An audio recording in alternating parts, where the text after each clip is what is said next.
If you are pretty or socially deemed attractive, even if you're attractive in the I love this creator. I think she's honestly made one of the most important videos that I've ever seen on TikTok. And you may think that it's quite shallow of me to say that, but trust me when I say she's opened my eyes to many things that I've been thinking already, and she's just confirmed and validated my assumptions or my observations. Pretty girls must always be on guard. I've always known that. I'm 24 years of age right now, and I always used to say it when I was like 16. I said that I cannot make friends with girls who are outwardly or even inwardly insecure and don't bother to work on themselves, because they honestly, sorry guys, I'm at work, they will betray you, and they will have like secret animosity and resentment towards you. I've experienced this like so many times, it won't even fit a finger or hand. Sorry, I'm daydreaming because I'm at work. So I would even liken pretty girls to like a mansion or some like grand beautiful house, and if there's no security, if there's no fence around the house or a wall, and you are just going to let burglars and people with bad intentions come into your house and steal your precious materials and possessions. So pretty girls have to be on guard. They are like the mansions, the jewels, anything that is precious and very valuable.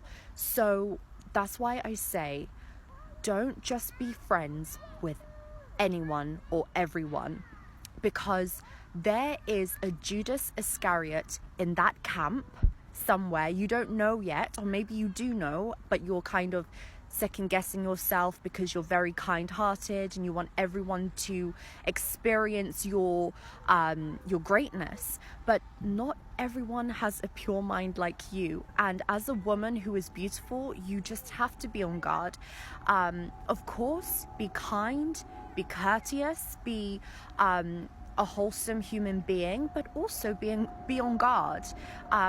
So yeah, I'm very grateful for that creator for speaking about this issue that I think many other creators are also doing the same, but she just got it to the T. When you're pretty, confident, well put together, nice, people are going to try and humble you any opportunity they get. And I have a good example of that. A couple years ago, I went on this girls trip, and it was going to be like 10 or so girls. Some of them I knew, some of them I didn't. And normally this is something that I wouldn't attend, because I know myself, I'm not everyone's cup of tea, and everyone's not my cup of tea, and that's fine with me. It was one of those special occasion type of things where you just show up for the one you love regardless. Everyone was getting there at different times because of scheduling, and it was really far. So there was one person that got there, I think a couple days later. Never met her, didn't know her, but when I met her, she seemed cool enough. First impression was she was nice. Next day, we get up for our excursion. I'm up a little bit before everyone, so I just go around and make sure everybody's up or getting ready at least, and let them know we have to leave by 11. So I peek my head in at this person's door, and I'm like, hey, just want to let you know we do have to leave by 11 if you want to start getting up. Just close the door, go back upstairs, do my thing, do my hair, makeup, everything, put that shit on. The usual. We're all dressed, ready to go. We're just getting our last minute breakfast in, drinking our liquid IVs, getting ready for the day, and she goes, who came in my room this morning? And I was like, oh, that was me. She's like, no way. No, that wasn't you. And I'm like, yeah, that was me. She's like, there's no way. There's no way that was you. I was like, yeah, I just didn't have makeup on. I don't know. Like, that was me, girl. And she was dragging it. Like, there's no way that was you. Like, kept reiterating that. Mind you, everyone was there, and I'm kind of feeling like, bitch, what are you trying to do right now? Like, what are we doing right now? I'm not a very confrontational person, so I was like, yeah, you know, my dad always tells me he thinks I look better without makeup, so I don't know, it is what it is. And I just kind of go about my business. Later in the day, we're eating dinner at the Airbnb, and she starts up again, and she was like, I still can't believe that was you. When you woke me up, I was like, who was this lady in my room? I couldn't even recognize you. Like, wow, what a difference. And I was like, I just stayed quiet. I got up because I'm a bitch. Like, I don't know how to be passive aggressive, if I'm honest. I just know how to be aggressive. So I got up and I went over to someone who I felt could tell her something gently before I say it not so gently, because I didn't want to affect the energy in the room and with the group. So they go and let her know, like, she's not fucking with that. Like, maybe, like, don't say that. It's coming off kind of rude. And then she comes over and she was like, oh my God, honey, I'm sorry. I wasn't trying to offend you. I honestly was like, I agree, like, what your dad thinks. Like, you look so beautiful without makeup. That's not what you said, and that's not what you meant. Stop. I just don't understand why people feel so comfortable making comments like that. It's kind of like, oh my God, the you're so skinny comments. I used to get that a lot when I was fucking 100 pounds. And then if I'm like, oh my God, you're so fat, I'm wrong. Like, how about let's just not? I don't ever say, oh my God, you look so basic without makeup. You need some concealer. Why are you going to tell me that I look so different without makeup? What's the point? Let's just keep these things to ourselves. So there's something that I want to speak on, and this is a hot take. When you're a pretty and beautiful woman, people want to experience you, be around you, gain your mental insight, or gain the aura that you have. They want something from you, but they don't necessarily like you or love you or really care about you. And it's a very tough pill to swallow. It can be very lonely. It can be oftentimes very, very, very hard to deal with, especially if you have a good heart and you're a triple threat. So you're beautiful, you have the brains, and maybe the body. And people can't handle it. They want to understand how they can gain access to it.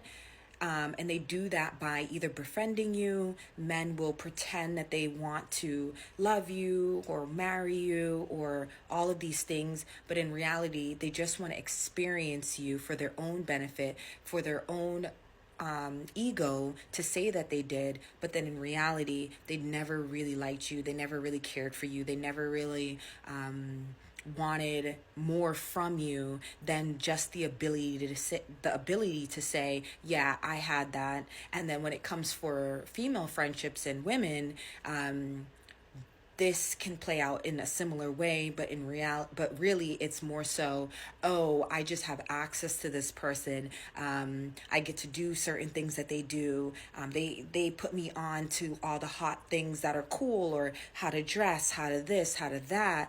But other than that, they don't really care. They just, or maybe it's not just about access. It could be also about the fact that hanging out with you or being around you raises their social capital. And so they're eager to do that. But then you realize that they're not really your people, or they care about you when things happen in your life and you express it to them. And then you realize that either they're not showing up for you, either they're not willing to help you, either they're not willing to extend themselves for you. Now, all of a sudden, the people that you've shown up for are not showing up for you.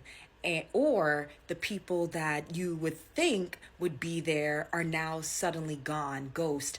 Or whenever there's been times where you have this thing that you are inviting them to, or free products or free events or things that you can get them into, they're there for that. But then when it comes down to you losing those things and you no longer have those things, and maybe you're in a transitional period of your life or a low place in your life, and now you need them to show up for you or extend themselves in the same way, they're ghost. It's not talked about enough is that how weird people are around people who just have a light, or people who are pretty, I would say even semi-conventionally attractive, and you're kind. People's behaviors manifest in such weird ways around you.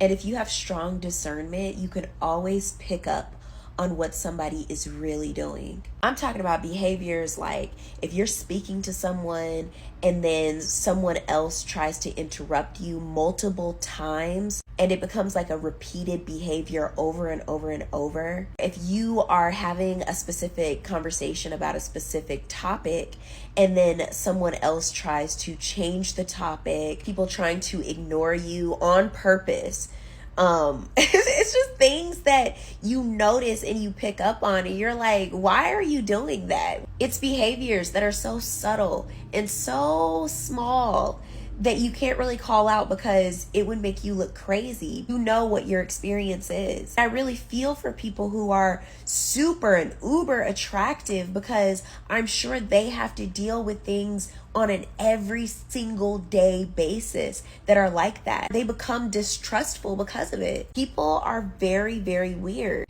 and it makes that person very jaded about everyone else because they don't know what they're on with them. They don't know what they're on with them. Like, a lot of people project their own insecurities on other people. Or like, the worst thing is when people are secretly craving you telling them bad things about things that are going on in your life. The other day, I told someone that I needed to drop my car off somewhere, and they were like, what happened? And I was like, oh, nothing. I just need to get my 2 windows in the front retinted. And they were like, oh. And it was just the way they were just, I don't know. To me, it felt like they wanted me to say something was going on with my car. It's things that are so subtle, but you know that they're doing that because it's their insecurity manifesting.